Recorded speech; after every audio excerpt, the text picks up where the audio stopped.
Hello everyone, this is Bernard with a not so good mic quality, and this is synthetic super heavy element hunting with guns and nuclear bombs. Introduction. Back then, to find a new element would simply explore, find some new rock, find a number of protons, and there we go, new element.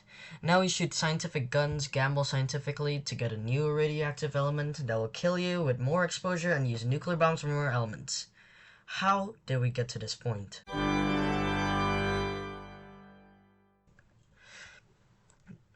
So, what is an element anyways? An element must last 10 to the negative 14 seconds. That's 10 femtoseconds or 0.00.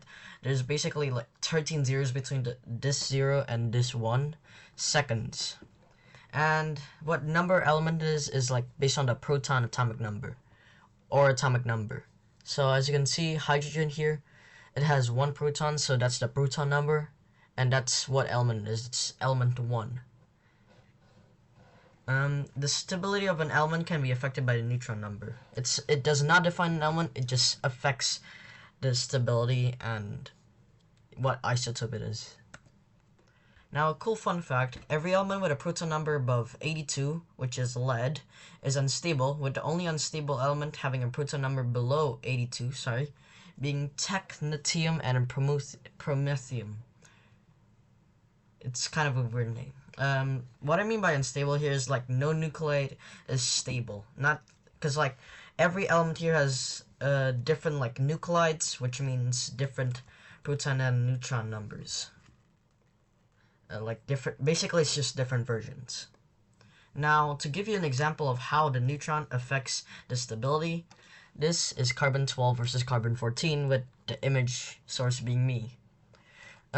So carbon 12 has 6 protons and 6 neutrons. The total of these is 12.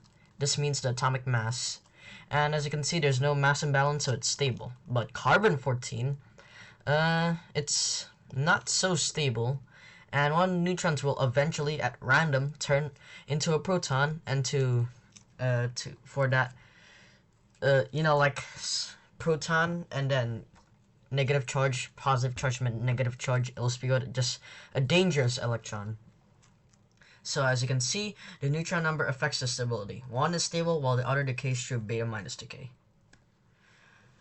Now, this is the definition of beta minus decay. Basically, an isotope loses a neutron but gains a proton, which spews out an electron and an electron antineutrino, which also conveniently makes the next element. But it doesn't really. The main thing here is like the neutron turn into proton.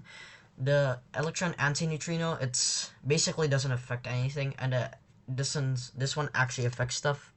If you didn't know, neutrinos pass through atoms for some reason that I completely forgot about.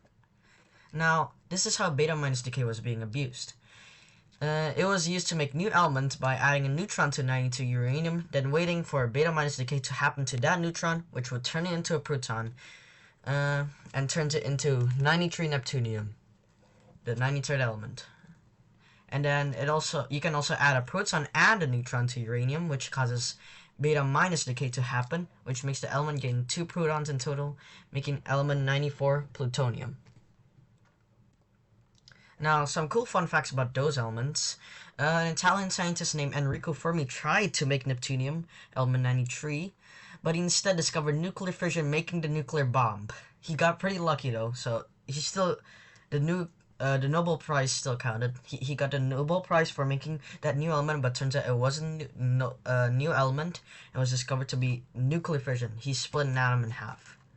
Now, plutonium is a very good core for nuclear bombs. Better than uranium, in fact. This is plutonium, by the way. This one. So yeah, it was used to make more nuclear bombs. Now the summary of the other elements, because it would take way too long for me to explain every single one of these. But basically they just fire small size elements like around 10 protons at heavier elements such as neptunium and plutonium. Like before, we just shot those elements or just neutrons and protons to uranium, but then they switched the target out for neptunium, plutonium, and heavier elements. They also used literal nuclear bombs and collected samples from the explosion, then quickly erased back to the lab so that it won't decay into another element.